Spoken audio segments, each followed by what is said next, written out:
It connects a lot actually with what we discussed previously, in the sense that architecture kind of includes everything.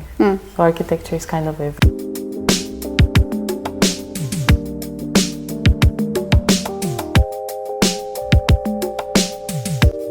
Hello, I'm Regina. I'm the head of ARCHIP, and this is our ARCHIP podcast. And today we have Mara here. Hi. Hello, nice to have you To in our be here. podcast. We learned that it's already the 17th part of it, which I'm happy for. We actually started exactly 1 year ago with that, with our tutors, and now we are interviewing students and our former students as well. That's Mara's case.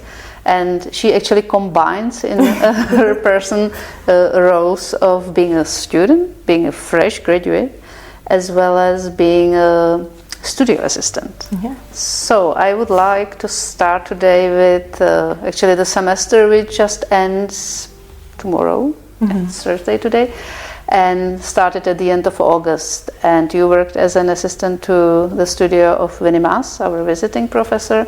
You were not alone. You worked together with Clara as an assistant, as well as Leo and Jaka from the Y Factory. So, can we start here with the project you worked on, and how do you perceive the past semester? What kind of experience was it for you?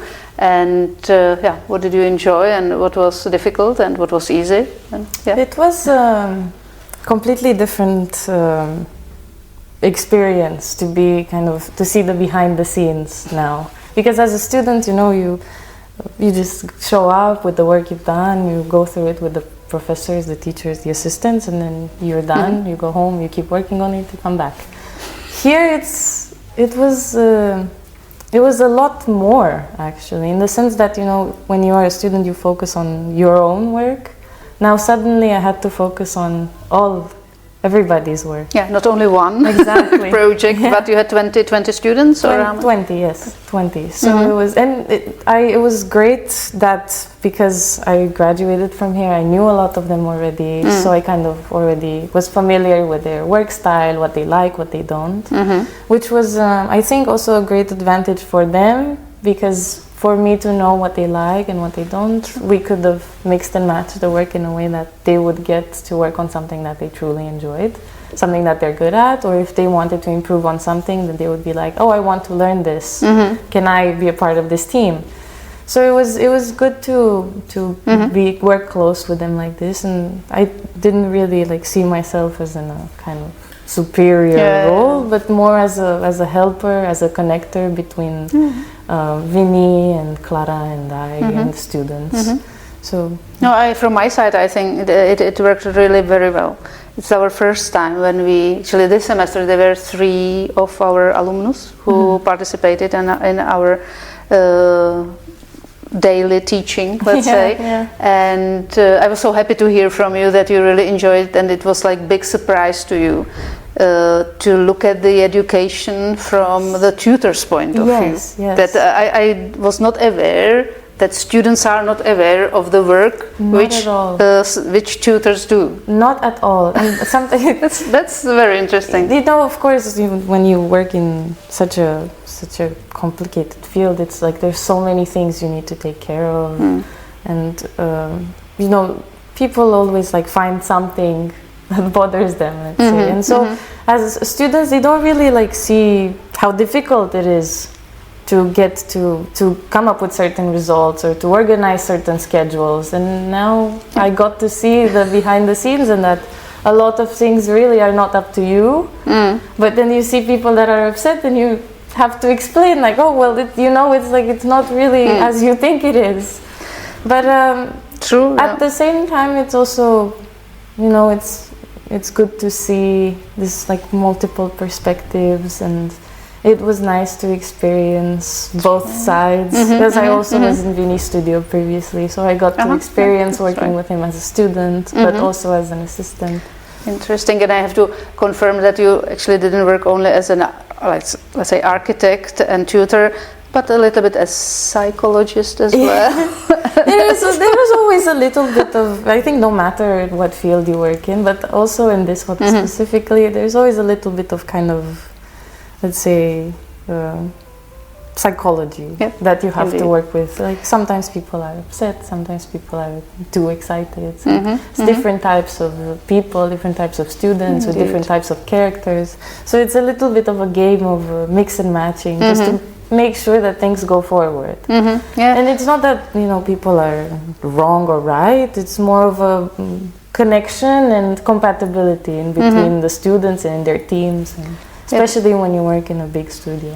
Big studio, and when you work in teams, because architecture before was perceived as like a very individual work, but we know for ages that it's not true at all, that the architects, they always work in team. And I think Winy's studio was also different in that respect, that he always inspires students to work in team, to collaborate, which I think is one of the most difficult tasks. It is, and as I was, you know, discussing with the students and just kind of looking at, trying to see like what they experienced and what they learned, besides like what I learned, but what they did.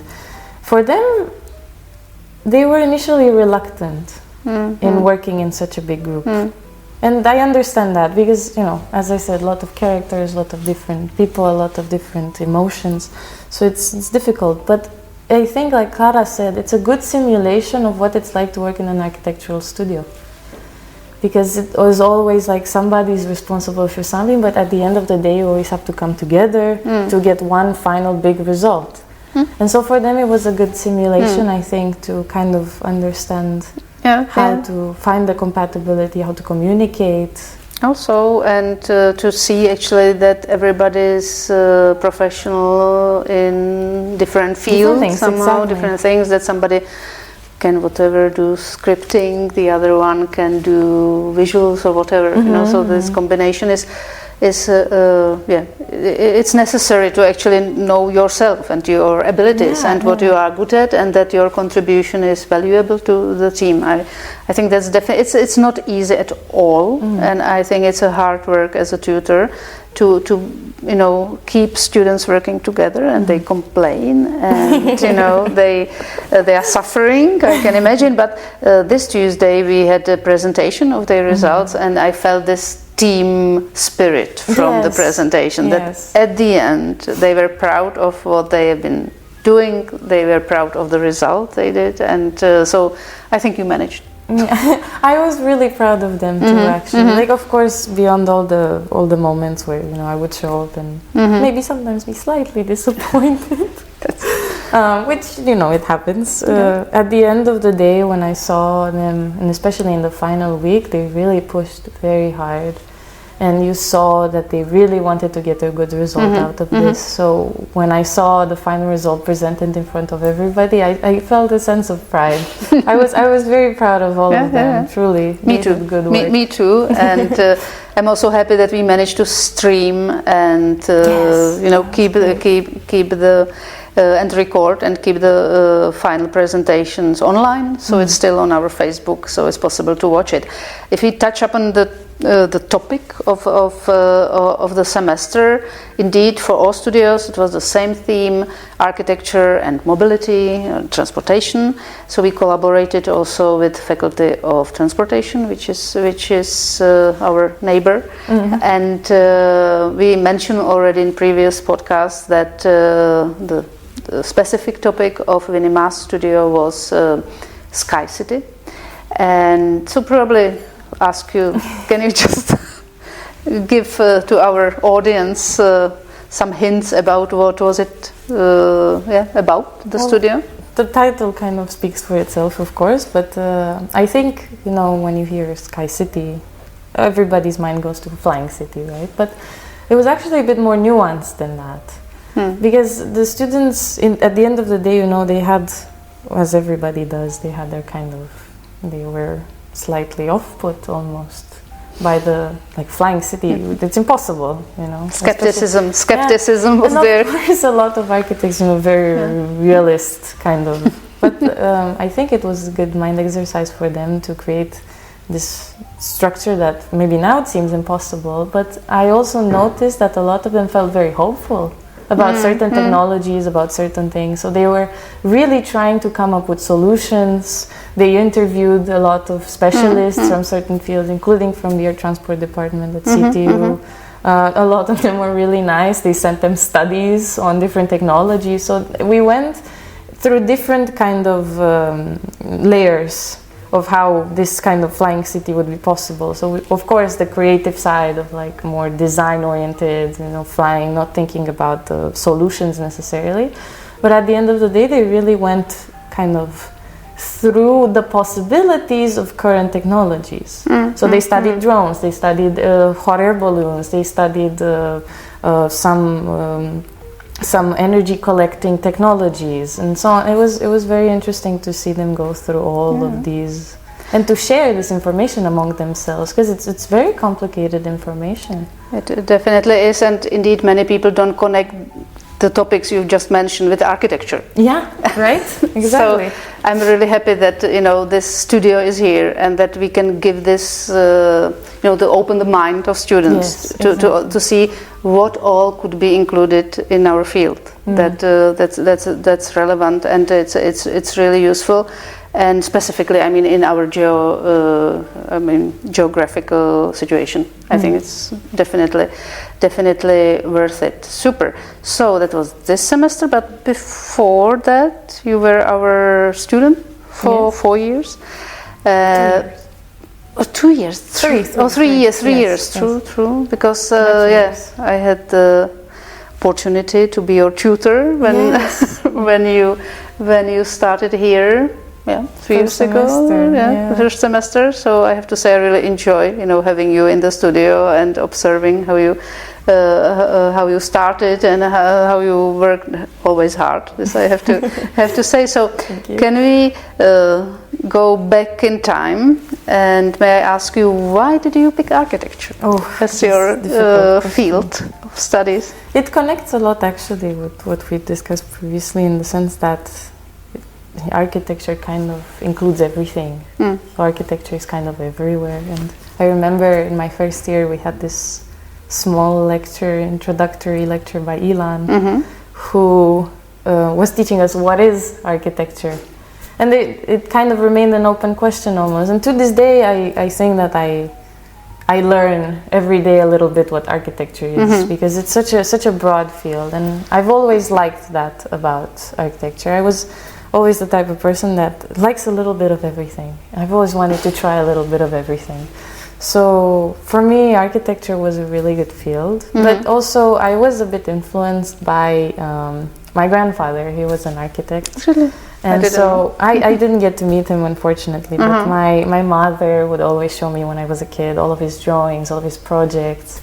So I think she planted a seed when I was small and grew in Interesting. Today. Yeah. Interesting. So the word architecture was not like alien to you, because not at all. Many people, grew up without even knowing what architecture is, or probably they had it in their history classes, teaching, learning about medieval architecture. But some people really are not touched at all by architecture field. So you knew about that. I did. And also living in Bucharest, it's very. It's a city that somehow the architecture of the city was influenced a lot by its history. So walking on the streets, you cannot help but notice the architecture. So. Yeah, that's true. And did you have some special classes before coming here of, let's say, sketching or mathematics or? So high school, I studied mathematics and computer science. We only had art classes, and then there was the possibility of having some architecture theory kind of optional subject, which I think some of us took. But my kind of the way when I dived into architecture was when I started taking extra lessons for drawing. At your high school or at outside? the same time, but it was outside of. It was outside high school, of the. So it was extracurricular activity. Because in Romania, in order to get to apply for the university, you have to take an exam, which goes through different types of drawing tasks. So from freehand sketching to descriptive geometry exercises. Is it so it prescribed what you? It is very serious. So if you want to get into architecture school, then you already have to start preparing prior to getting into architecture. Yes, but similar here. True. So you did that. So you were like sketching a little bit, studying mathematics. But please remind me. Have you been studying architecture in Romania for something? Not at all. Straight from high school. Was it straight from high school that you came to Prague? And why Prague? It's a difficult question. I have only difficult questions. So as I was studying and looking where to go for my bachelor's, I stumbled accidentally upon ARCHIP, and as I was always very thorough with studying my universities. It's a thing that a lot of parents kind of make their children do when they finish high school back home. So I was thoroughly studying all different universities. I was really upset by the fact that there are not that many universities in Europe who provide the English-speaking bachelor program. That we know. That I know. It's absolutely shocking. And masters everywhere, but no bachelors. It was it was quite upsetting. But as I kept studying, like I think I had like maybe 2 or 3 options that were actually possible. I fell in love with ARCHIP. Actually, I really did, and I know I don't want to like advertisement or anything, but it was very nice to see that. Like the website, it looked very friendly and open, and then looking at your Instagram pages, you had those open days. Q&A was all with the pandemic and COVID, and it was still like I could see past this, despite the obstacle. I could see what the school was like, and that they were very open. And thank you for these nice words. Indeed, I told you in beforehand, don't promote us very. No, but really, so I'm not prepared. Yeah, not at all.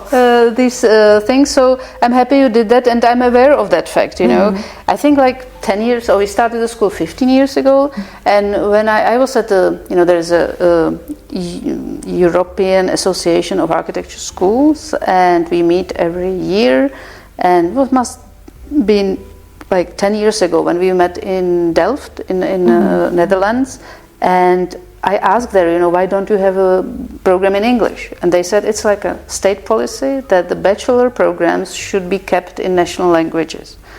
So then I answered, okay, maybe the European Union wants to keep their like native languages for teaching, for education.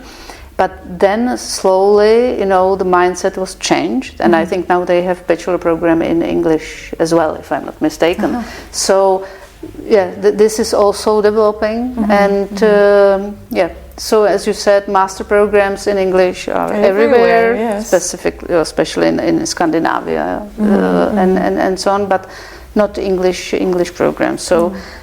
Yeah, that was our idea from the beginning. Starting a school with Czech language probably wouldn't make sense. But to bring people from different parts of the world and make them work together and make them, working in Prague and with us, that's something we see the sense in. So you spent here 3 years going, as you mentioned, you started 2021, was it? I think so, yes.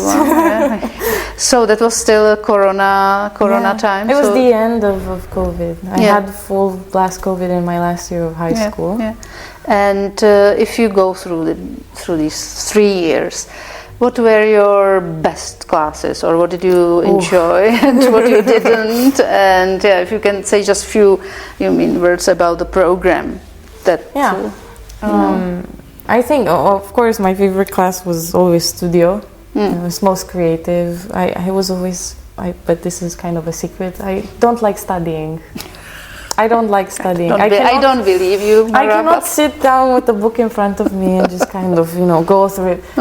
I love being able to remember information naturally, not having to kind of cram it in order for it to. Architecture is also, because I'm passionate about it, it was kind of easy for me. It came naturally that I learned certain things. But with studio, it's a bit more creative. You get different briefs every semester. So it was obviously my favorite one, but to pick a studio I think is very difficult actually. But the topics, for example, if you can name some of the topics you went through or which you enjoyed.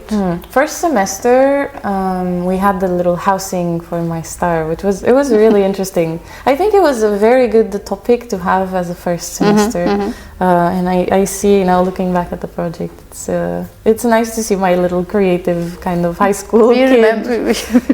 You remember your, recently I've met my teacher from my studies, and I have to admit that we also did. I was not in the first year, I think it was in the second year, and we were supposed to design a house for our star. And I designed it for my then favorite philosopher, Mr. Hejdánek. And so when I met this teacher of mine, she said, I still remember your house, how you designed it. And I think the same happened with us teaching here and your projects, that you always, fix, as a teacher, you fix the house or the design the project with the students. So I also do remember that. So that was first years, and then the other topics, what you went through? I remember actually, I think, of course, my bachelor diploma will always be memorable, but I think a turning point for me was my second semester here. Because it was, you have the vertical studios, which I love that idea. I think it's great because I got to learn so much from older students. Good.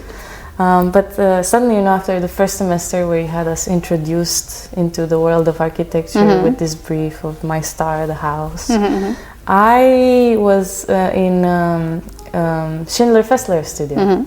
And it was suddenly a kind of adult brief, No stars. So, no more, no more understanding that is the beginning, and you can find your own little medium of how to showcase your work. But suddenly there were a lot more guidelines to follow.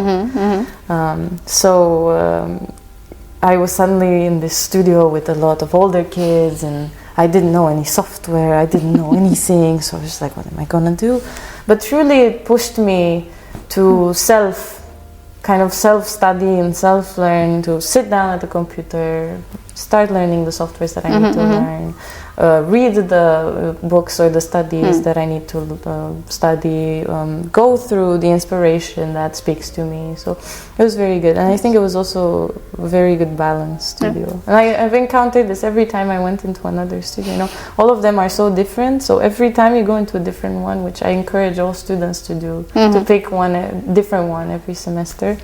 Because you get to work with different types of architects and different types of minds and different types of preferences when it comes to software, to ideas. It's very nice to have this diversity, and every semester I felt like I was pushed, but in different ways. So it kind of helped me develop more well-rounded persona and architect almost. Thank you again for these words, because that was exactly the target. Our target was actually the students have to go through each studio. So you have to, because we have at the maximum 5 studios, so it's easy to manage throughout the bachelor program. And the idea was really to meet different architecture ways of designing, of thinking, and all that. And again, you remind me of my studies, because in the second semester, it was 1992, and we had to design the dancing house in Prague. It was actually the project was already prepared. It was Franco Gehry together with Vlado Milunic. It was an empty lot since Second World War. So me, as a first-year student, I was supposed to design by myself. At that time, no software. So kind of think about, how shall I fill that gap on Prague embankment? So I did it as library, so I stack the books there on the plot and enlarge it and make a big library, because Václav Havel was living there next door. So that was my contribution. Super. And apart from your studies, you spent 3 days in Prague. And how is it to be a student, or how is student life in Prague for an international student? So I think a lot of people, when I speak to my friends and to other people who are studying abroad, they think like, wow, Prague, such a magical city full of history. And yes, I agree completely. But I think after the second week, the magic disappears. Not necessarily that it disappears, but you no longer kind of perceive it as such a, I think a lot of people look at it as a destination. And for me, it's no longer that case, really. It's a city that I really now associate with people rather than the place itself as a city. Do you mean with tourists or with locals? No, with the locals, with the people that I met here. Like actually, a lot of them with foreigners, because there were students who also came to study at ARCHIP. So it was. I no longer see it as the kind of tourist destination. Because a lot of people are like, wow, the castle and the bridges and yes, they're gorgeous. And I think it was a very good opportunity for me to be able to study architecture and history of architecture in such a well-rounded city with different types of styles and different types of historical moments and developments. So in that case, it was amazing. But now for me, it's your home. No, it was your home. It's a home. It's a home now. That's very true. And now you leave your home and you are going further, studying master program. So if you can just mention what are your plans for the future? Yeah, I've been doing a little bit of kind of investigative work, just like I did for my bachelor's. Indeed, it's needed. More options now, masters in English, so it's a lot more to think about. But a few options are there, kind of still looking through it. But it was nice to talk to some friends who have already left for masters to kind of see their perspective on different schools, and I'm looking forward to the excitement that I've felt also when I came here. There's something new city, new people. So I'm really much looking forward to that. So there are like probably 2-3 more years of studying and then practicing. Yes, also something I'm looking forward to. But indeed. So I wish you good luck with all your plans. Hope we stay in touch. Yes, we are now pushing our alumni program further, so we hope to still keep you together. Definitely. That wherever you travel in the world, you always find our alumnus. And good luck for your future, and hope to be in contact. Yes. Thank you for today, and thank you for watching us. And looking forward to seeing you